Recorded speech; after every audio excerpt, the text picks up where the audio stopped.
Good afternoon, friends, and thank you very much for being here this afternoon for our regular interaction on a weekly basis. I have one announcement to make, subsequent to which I am willing to answer any questions on those aspects. And after that, in case you're interested in anything else, I'll try and see if I can respond to those. The announcement that I have to make relates to the External Affairs Minister's visit to another neighboring country. The External Affairs Minister, Srimati Sushma Swaraj, will be visiting Naypyidaw, the capital of Myanmar, from the 8th to the 11th. This is her fourth visit to a neighboring country. Her first visit was to accompany the Prime Minister to Bhutan. Subsequent to that, she's traveled to Bangladesh and to Nepal. And this is her fourth visit to another one of India's neighbors, emphasizing again the importance that India places to our relations with our neighborhood. There are several elements to this visit. On the 9th of August, the External Affairs Minister will be participating in the 12th annual India-ASEAN Foreign Ministers meeting. On the 10th of August in the morning, she will be participating in the 4th meeting of the EAS Foreign Ministers. And on the 10th afternoon, she will be participating in the meeting of the 21st session of the ARF. These are all plurilateral in nature. Subsequent to that, on the 11th, the External Affairs Minister will have bilateral discussions with her counterpart from Myanmar. She will also meet important Myanmar leaders of Myanmar, including the President and the Speaker of the Assembly. Let me try and take you through some of these elements so that you have some background information on this. Also, on the sidelines of these plurilateral meetings, the External Affairs Minister is scheduled to have a series of bilateral meetings. These include with the Foreign Minister of China, the Foreign Minister of Australia, New Zealand, the Republic of Korea, Malaysia, Philippines, Vietnam, Brunei, and Canada.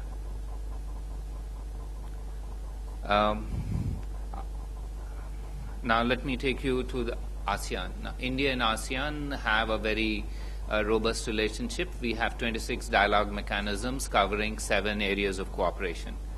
These are agriculture, trade and commerce, environment, science and technology, tourism, new and renewable energy. Our relations with ASEAN have reached a critical mass, and we are in the process of pushing them to the next level. The ASEAN-India meeting will focus on how to enhance connectivity between India and ASEAN states, people-to-people relations, and seamless integration of the economic space. The meeting of the East Asia Summit Foreign Ministers will focus on the 7 areas where there is cooperation and focus on. These are education, energy and environment, finance, pandemic management, disaster management and mitigation, connectivity, and food security. Also, it is normal for the East Asia Summit Foreign Ministers to discuss issues of peace and security in the region. And finally, the ARF, as you are aware, discusses in a closed-door setting issues relating to peace and security in the region. As far as India is concerned, we will focus on issues relating to terrorism as well as developments in the region in terms of peace and security, especially relating to Afghanistan. I think I will stop with this background information. I will be willing to answer any questions that you may like to ask on this or on anything else. The floor is now open. Yes, Vijay? Let's begin with questions on what I've made announcements on. Can I ask you about the bilateral between India and Myanmar. Yeah, sure. Yeah. Now, remember that last time our Foreign Secretary Nirupama Rao had visited Myanmar. After that, I think Krishna also went to Myanmar. Between that meeting and the visits actually, and today, what is the development between the two nations so far as bilateral concerns? Well, I think you missed out several other important meetings. Prime Minister visited Myanmar. The last time the Foreign Minister visited Myanmar was in 2012. Mr. Salman Khurshid visited for a bilateral visit. The Foreign Secretary of Myanmar was recently here in India while you were all focused on other issues. He was here. There was a Foreign Office consultation whereby we focused on basically 2 or 3 elements which will be carried forward today, in the forthcoming meeting. But the meeting, as far as the political significance of this meeting is concerned, it is the first interaction at a political level between Myanmar, which is a close neighbor, which has a long border with India. So issues related to border management will, of course, figure. Also, connectivity. We see Myanmar as a bridge between India and ASEAN. So there are issues of connectivity related here. We will also discuss on the trilateral highway, also the multimodal projects relating to Kaladan. So these are matters of connectivity. Border management will certainly include issues of security of interest to us.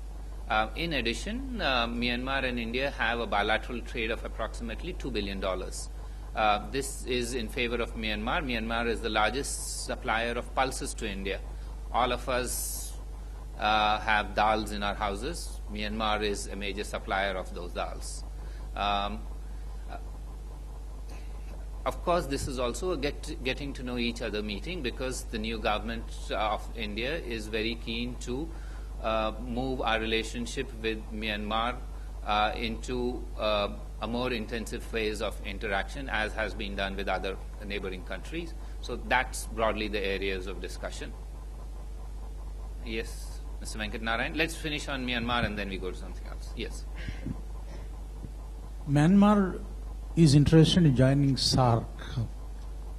You have a summit due in November. Is this issue likely to figure in Mrs. Swaraj's meetings in Myanmar, and is she likely to meet Aung San Suu Kyi? Thanks. Yeah. As regards SAARC, I'm not aware that there is a issue regarding expansion of membership of SAARC. I do not know whether that's on the agenda at all. I think the best people to respond to that would be the hosts of the SAARC. But my understanding is that this is not an issue at this stage on the agenda at all. That leaves your second question, but I will not answer it because I answer only one question. But I'm willing, anybody else asks that question, I'll answer it. Yes, ma'am. Yes, ma'am, Ruchi. Yes. Yes. Will she meet Suu Kyi? Yes, I'm willing to answer that, I said. Except that I will never answer. I will never answer 2 times from the same person, ever. Mean? That's what I am, lean and mean. Yeah. Let me answer it now. Now that we followed the due process, I'll answer it. Okay. Let me finish. Can I answer? As regards meetings, certainly Aung San Suu Kyi is a respected leader in Myanmar, and every opportunity of interaction, Government of India takes to interact with her. That said, during this time, she is based in Yangon, and there is no parliament in session, so our understanding is that she is unlikely to be in Naypyidaw during that period. Yes. Can you give us an update on India-ASEAN FTA?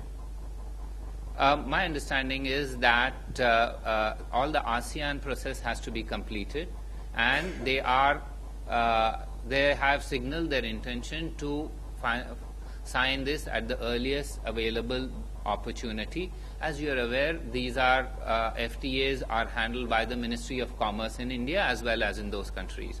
So the earliest available opportunities for such interaction at high levels, they are focusing on signing it. Yes. Well, you spoke of several bilateral meetings. Probably Pakistan Foreign Minister is also going to be for the ARF meeting. Is there a meeting scheduled with Pakistan Foreign Minister as well? I just told you the meetings that were scheduled. Yes. Yeah, sure. Sir, she would be meeting the Foreign Minister of China. I can't hear. Can you speak a She is little meeting loud? the Foreign Affairs Minister of China as well. So would the issue of incursion be raised, because even the Defense Minister has told the Parliament some time back that Chinese troops violated the Border Defense Cooperation Agreement in Ladakh sector? You are aware that in issues of pull-aside meetings, we are not at liberty to indicate to you the agenda well in advance, because these are not structured and long-term meetings. These are short-duration meetings which will be focused on a few limited issues. And once these meetings are over, we will certainly share the outcomes with you.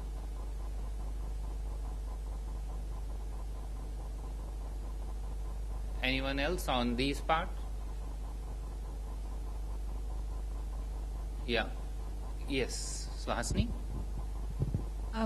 It's been at least 2 years since India promised to start flights going into Yangon or Naypyidaw, and even so, there is no way of to travel from India to Myanmar without going via a third country. Is there likely to be anything discussed on this during the EM's visit?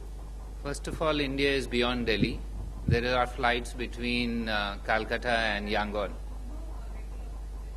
Pardon? No, there are Air India flights on a regular basis. I can see people nodding their heads who've traveled because all our officials travel on those flights. So there are flights. That said, ultimately these are commercial decisions that commercial airlines take. The government provides a framework, and that framework is in place, and a government airline runs between Calcutta and Yangon. These are limited duration.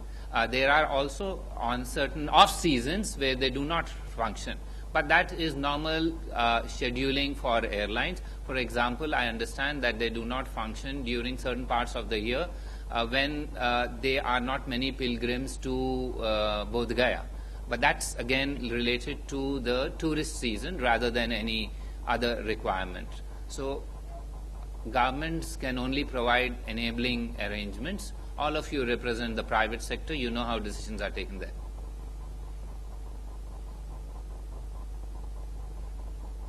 Anybody else on this? Otherwise, we can move to anything else.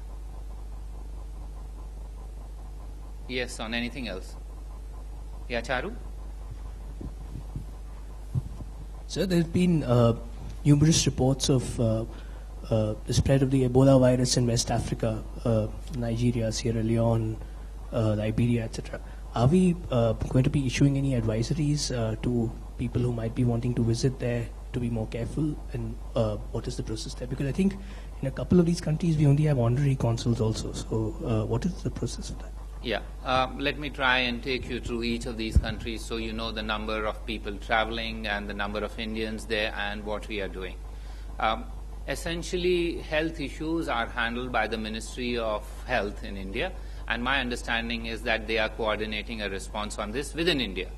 So I will not get into those areas, but let me try and take you through areas outside India. This morning, the Government of India announced a $50,000 each cash assistance to Liberia, Sierra Leone, and to the Republic of Guinea. $50,000 each, and this is to be used for medical or humanitarian purposes related to the Ebola virus. The idea of providing this is that usually we provide medicine and assistance, but given the emergency there, that process will not be met in time, so therefore we've adopted a separate route in this case. That's number one in terms of. Number two, our understanding is that currently in Sierra Leone there are about 1,200 to 1,300 people either of Indian origin or Indian passport holders. In Liberia there are approximately 3,000 Indians. and in Guinea there are approximately 500 Indians. What we are doing is that we've reached out to them. We have communicated information that may be useful for them in such circumstances. Number two, we are keeping a close watch in terms of travel patterns of non-Indians from that region, because ultimately visa is required, so we are aware what are the numbers, etc. and all. Number three, our embassies are in touch with the Indian communities in all these regions. And I noticed that there was a story in one Indian Hindi newspaper which said, Indians stranded because exit visas are not being granted to people in Ebola-hit region. Let me assure you that there is no such issue there. Also, there has not been death of any Indian so far in on account of the Ebola virus. My understanding of the numbers of other deaths is approximately in Guinea 358, in Liberia 255, in Sierra Leone 273, non-Indian so far. So at the Ministry of External Affairs, which is dealing with these issues outside India, I've outlined what we are doing. Yes, Parul? Are there any problems concerning Hajj and what is being done to resolve those issues? Yeah. Well, you know, the quota of Indian nationals who will undertake Hajj this year is 156,000. Of these, 120,000 are through what is called the Hajj Committee, where the Government of India makes all the arrangements. The remaining 36,000 were through what are called private tour operators. Now, in accordance with the decision of the Supreme Court last year, where it had approved a policy, the Ministry of External Affairs had put out a press release for the 36,000 and how to go about who would take how many. Before I begin on that path, let me tell you, as regards the 120,000 who are going through the Hajj Committee and the Government of India assistance in terms of all the arrangements, there are no issues. That process is complete. There are issues relating to the 36,000 Indians who will be going through the private tour operators. And these problems arose largely or primarily because in violation of the Supreme Court judgment, which last year said that this judgment will not be contested by anyone, there have been court cases filed in several courts across India at levels lower than the Supreme Court. These were in Mumbai, also in Kerala, Indore and Jammu and Kashmir. They are at various levels where they are currently being considered. But one of these courts decided to question or stay the press release which allocated quotas for various, or began the process for allocation of quotas for various tour operators. Now, that basically meant this whole allocation of quotas for private tour operators, the 36,000, came to a standstill. The last date for application for Hajj pilgrims is fast approaching. The matter is now with the Supreme Court, but unless the private tour operators review their position, it is going to be extremely difficult for them to meet the requirements of the Saudi government, and they may well lose the opportunity to send Indian pilgrims to Saudi Arabia through their aegis. Our request to them, and we have also through a special leave petition in the Supreme Court made it very clear that should they stop this approach of trying to maximize their personal interests at the cost of the pilgrims from India, all may suffer. Yes. Padma Rao. But my question pertains to the boat refugees of Sri Lankan Tamil origin who had, left Chennai and gone to Australia. And then according to the last reports, they didn't want to meet Indian consular officers, and they were supposed to all be pushed on to Nauru. And my question really revolves around what kind of status, most of these refugees, if they come in on genuine papers, Sri Lankan refugee status, and they're already in Tamil Nadu in this given case, and then go on to a third nation, within whose jurisdiction do they strictly fall? I mean, somebody needs to clear this up, because I don't know if they've been granted refugee status on Indian soil, then to what extent is India responsible for them, to take them back if they wish to come? I think this matter has been addressed by the Ministry of Home Affairs twice. They have indicated that all Indian nationals, if there are any Indian nationals there, we will certainly welcome them back, number one. If there are any others who we are bound by international laws in accordance with our own regulations, we will accept them. That's where we stand. Also, the same applies to other countries who are involved in this. So as far as we are concerned, we made it clear all Indian nationals are welcome. As regards other nationals, if they are within the ambit of any international convention that India has signed and has integrated into our laws, we certainly will have a look at that. At this stage, we haven't reached that process. Yes, Gautam? Sir, India-Nepal joint statement has mentioned about one sub-regional cooperation on transit, connectivity and power. So any future roadmap is planned now for any sub-regional meetings is ahead in few months? No, I mean, sub-regional cooperation is an intrinsic part of regional cooperation. And this is accepted that if there are possibilities of Nepal, India, Bangladesh, Bhutan cooperating on some of these aspects, we certainly will. It could be trilateral, it could be more than that. For example, if the power flows into India, and from India, if it is in excess, if there is grid connectivity, it goes to Bangladesh, this is one option that has been talked of. It's also possible from Bhutan. Now, these are all possibilities when that grid connectivity is established, when power flows. At this stage, we are far from that. Yes. An international tribunal has delivered its verdict on Indo-Bangladesh maritime dispute last month, and at that time you said India respect the verdict and it's being studied in detail. Now, 1 month on, would you like to make any further comment in terms of what India has gained or lost in the verdict? I think we had made it quite clear diplomatically that this was how good neighbors work.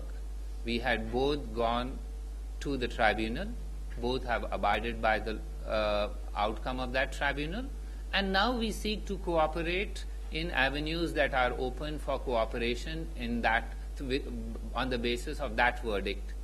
That's the diplomatic outcome of that. These are matters which we see in terms of our relationship with Bangladesh rather than in black and white terms that you've described. Yes, Rajiv? Akbar, recently China withdrew unilaterally its huge $1 billion oil rig from Vietnamese waters. What is India's reaction to this, particularly against the backdrop of the fact that China had made a lot of fuss about Indian oil exploration in Vietnam? Rajiv, you are aware of our views on issues relating to disputes in the South China Sea. These are: one, we are not party to sovereignty disputes there. Number two, that we hope that sovereignty disputes between those parties concerned are resolved peacefully and in accordance with international law and conventions, including the 1982 International Law of the Seas Convention. Number three, we hope and believe that navigation should not be impeded in the South China Sea, which is an important waterway. Those are the elements which basically are of a generic nature, but provide for an understanding of our position on any issue related to the South China Sea. Yes, Srinjoy?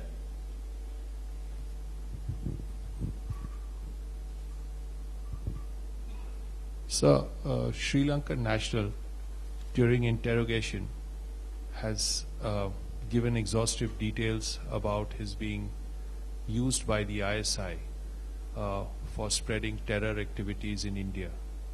In this regard, sir, has the MEA discussed this with the Sri Lankan government or taken it up with Islamabad? Srinjoy, what you are saying is what I have seen in your channel and elsewhere. However, let me tell you, India and Sri Lanka have a multiplicity of channels to address each other's concern. These need not always be in the public domain. You are aware that diplomats use front doors. However, there are other doors, as you have known, in other issues.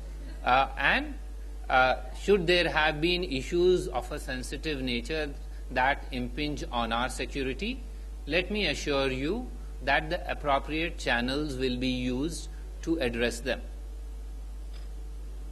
Yes.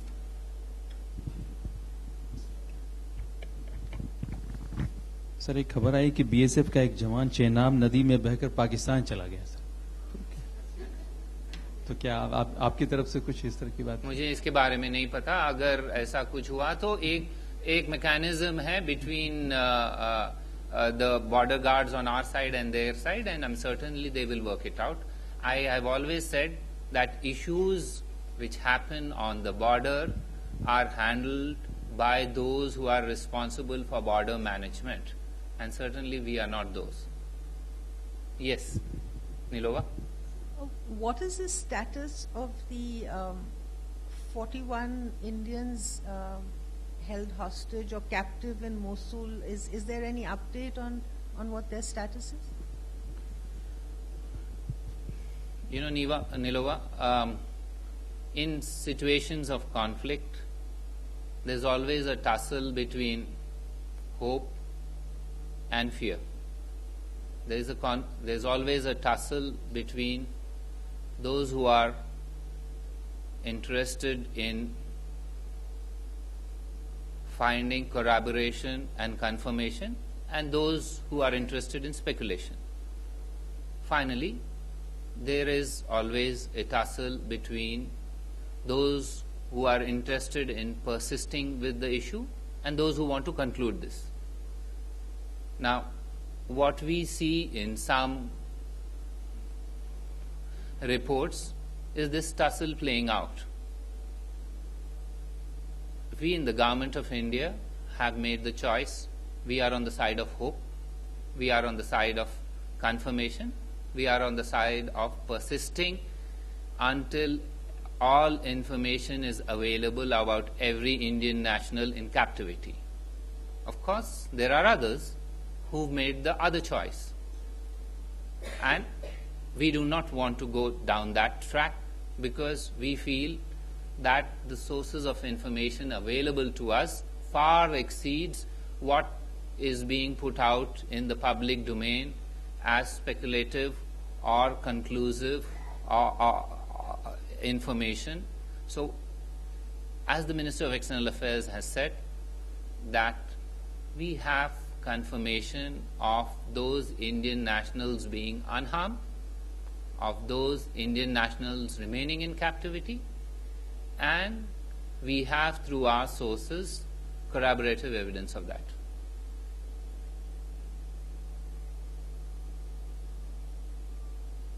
Anyone else? If not, thank you very much. Have a good evening.